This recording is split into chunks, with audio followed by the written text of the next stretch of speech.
Yo, what is up guys? It's Pedro here, and in today's video I will be bringing you guys my first Washington football team 2022 NFL mock draft. We're going to be doing 3 rounds, so make sure you guys stay tuned to see who I pick in the first 3 rounds and what position do I get in the first round. So if you guys are new, make sure to subscribe for Washington and NFL content. Hit that like button and turn on those notifications. It really helps the channel out a ton. And also make sure to go ahead and check out WinView. Let's get right into the video. So the Washington football team season has gone off to a disappointing start. They are 2-6 right now, and if the season ended today, they would have the 6th overall pick in the 2022 NFL draft. They are tied with 2 other teams, record-wise, at 2-6 with the Jets and the Jaguars. But the reason why Washington is ranked at 6 below those 2 teams is because we have the harder strength of schedule. Our strength of schedule will get easier over the second half of the season. In the next few weeks it'll get tough because we do play the Bucks, Raiders, and Seahawks, but after that we play 5 NFC East games, so our schedule will get a little bit easier, which could help us there. But at the same time, we might win some more games, which could drop us down. So, going to be interesting to see where Washington falls at the end of the season. If I had to guess, I don't think they will be this high. I think they'll probably be in that 8 to 13 range. They might get to 6 or 7 wins at the maybe. That's saying a lot. But let's say they get to 5, 6 wins, they'll probably be around this 8, 9 spot, and that's probably what they'll end up doing because it's unfortunate. You don't want to be in that middle where you're winning 7, 6, 7, 8 games now with the 17 game schedule where you're not going to get a really high draft pick. But unfortunately, I think that's where I think that's where Washington will end up. Somewhere between 5 and 7 wins because they do still play the Panthers, who aren't great, and they have 5 NFC East games remaining on the schedule, so they could win 3 plus games to finish off the season. But Washington is at 6, and we all know the biggest hole on this team is the quarterback position. If you want to have sustained success in the NFL, you need a franchise quarterback, and Washington does not have one. Some other holes that they have, linebacker, obviously, they did draft Jamin Davis in the first round last year, so I don't, think they'll, invest the first round pick in a linebacker this year unless someone drops that they really like, but maybe they'll invest a 2nd or 3rd round pick if they don't, sign someone in free agency. Another position, safety. I like Cameron Curl a lot as strong safety, but Washington still needs a free safety. Not a huge fan of Bobby McCain, and I believe it's a 1-year deal, so they need to get another free safety. I would say those are the 2 biggest holes on defense. And then offense, we talked about quarterback, and then maybe receiver as well. Terry is amazing, but after that Curtis should be good, but he's got to get healthy, and then they could use another option maybe in that 3rd round range again. But yeah, let's get into our first round pick. Okay, and we will be using the Draft Network for this mock draft. Their big board might be a little bit different from some people's. I don't think they've updated it in a couple weeks, but it's solid nonetheless. So let's get started with our first round pick, which is 6th overall. You see right here, so far, no quarterbacks have been taken. I don't think this will happen in real life, but they have the quarterbacks rated a little bit lower. I think the highest rated quarterback is Matt Corral, ranked 20th, but Thibodeau went first. I think that will happen, and maybe the first quarterback will be taken at 2 or 3. But let's go ahead. Quarterbacks available. I think Washington's biggest hole is quarterback, and there's a few available right here. Matt Corral out of Ole Miss, really good quarterback. Can run, can throw. He's a little bit of everything. Malik Willis, pretty raw. I don't know at picking him at 5 is the best idea. He's really good. He's got crazy arm strength. He's really elusive. He's a good runner as well, but he is going to be a project. He's going to be a big project. Sam Howell is another quarterback option out of North Carolina. Pretty good vertical runner and a solid passer as well. And, he has that chemistry with De'Ami Brown. One of my favorites, Kenny Pickett out of, Pitt. He's probably the least mobile out of the main options, but he's got a great arm, probably the best pocket passer out of these, top guys in my opinion, but he is a little bit older. So I'm going to pick a quarterback here, and the guy I will be picking is Matt Corral out of Ole Miss. We can read a little bit of his scouting report right here. He's a little bit undersized, about 6 foot, 6'1", 205 pounds. You guys can see some of his, the scouting report on him. Good athleticism when maneuvering outside of the pocket. In the run game, he shows enough athleticism to convert critical third downs. You guys can see this right here. Super good in the red zone in terms of, being able to get touchdowns. Super physical runner, able to, knock some people over. So many times in the red zone, whenever Ole Miss is in the red zone, they just rely on him to, get 10, 15 yards running the ball. And, he can make some guys miss as well. And the cons, he's a little bit undersized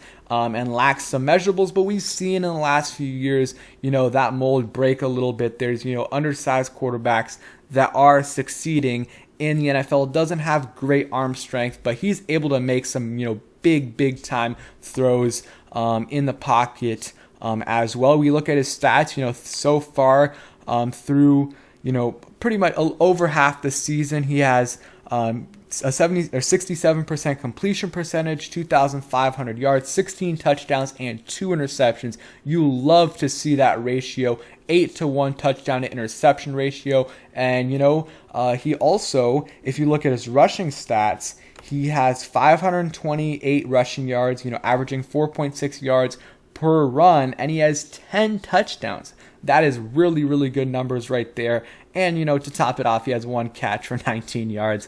But yeah, he's been really good this year. You love to see that touchdown to interception ratio, 16-2. That is, as close to as good as you're going to get at this level. And he's able to run the ball as well. He's not going to be able to do this, in the NFL as, at high of a level. But, 10 touchdowns, those red zone touchdowns will translate, when he's, getting pressured, he's going to be able to get outside the pocket and, get a touchdown or two, and he's going to be an asset in the red zone, which is what we've struggled with. So, if he is how available wherever we're drafting, I would definitely, take Matt Corral. I just don't think we're going to be at 5, and even if or 6, and even if we are drafting at 6, I don't think that he is going to be available. I think someone will take him. They have him ranked as the 20th best player in the class, but he's probably a little bit higher than that. And also, we all know quarterbacks get taken way higher than where their actual ranking is. But Matt Corral will be our first round pick. And now on to our second round pick. Okay, so now we're at our second round pick, and we could go a bunch of different, spots right here. We could go, safety. We could go linebacker. I think our 2 biggest holes on defense, like I said earlier in the video, or maybe we could go, a wide receiver. But right here, I'm really 2 safeties that I like, Daxton Hill and Jordan Battle. And I'm not going to lie to you, I haven't watched film on both, any of these, really second and third round players. Some of them I have, but that will get done, once we get closer to the draft season. But I've seen highlights from these guys, and I really like what I've seen from Daxton Hill from Michigan. You look at some of his, you look at the scouting report that they have up for him. He ran a 4.3 40-yard dash in high school with a 43-inch vertical, so super, athletic. His brother is Ravens running back Justice Hill, who is out for the year. And, he's going to be probably a free safety in the NFL. You look at some of his, strengths. He has all the physical tools needed to become a high-level free safety in the NFL. He's got some youth, and he doesn't have a lot of experience as starter, but he's still, flash at times. And this was written before this year, so he's getting another full year of starting. So I really, really like Hill. He's versatile as well, can play a bunch of different spots. And, this person, compared him to Darnell Savage, who's done really well for the Packers in the NFL. You look at Daxton Hill, his stats, 48 tackles this year, half a sack and 2 interceptions. So, has had a solid year. Michigan, as well, they've had a solid year. So I think a safety, especially a free safety, is a pretty big hole for Washington. And if they can, get that down, I think that's really, really a huge plus for us. Also, I forgot to mention this, but I don't know why.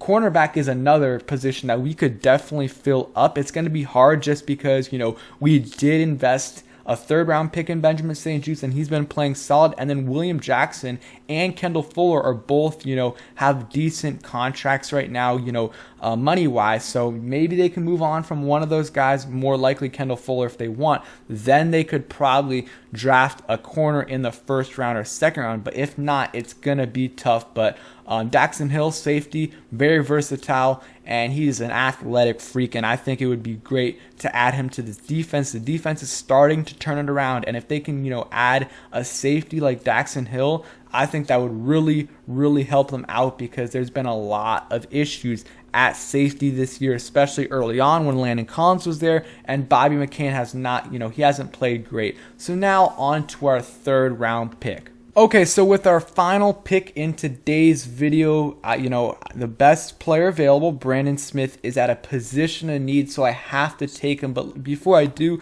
let's, talk a little bit about him. He's about 6'3", 240 pounds, born in 2001, and, plays at Penn State. His first year starting last year. He has a bunch of potential. Super versatile. He is a huge hitter. You can watch some of the highlights. He just absolutely blasts people in the run game, and, he can get to the quarterback as well. Last year, he had a huge hit on Justin Fields. He's a big hitter.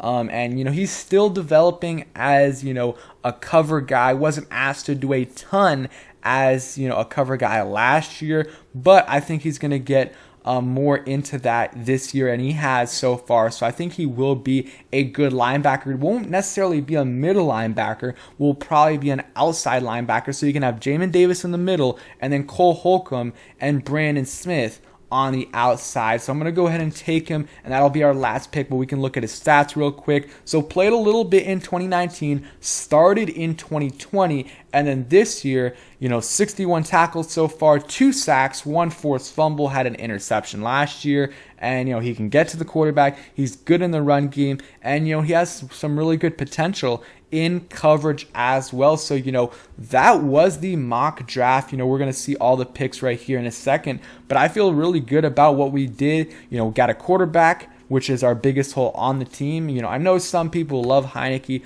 but I just don't think he's a franchise quarterback. We got a guy that could be our franchise guy. We got a free safety, take our defense to the next level, and same thing with Brandon Smith. So I'm satisfied with this draft, and I'll probably be doing these every week or so, every week, every 2 weeks until the end of the season. And then, after that, I'll be doing some more in-depth mock drafts, and those will probably happen every 2 weeks. So thank you guys so much for watching. I hope you guys enjoyed the video. If you did, hit that like button, subscribe if you guys are new, and turn on those notifications so you never miss a video. Peace, guys.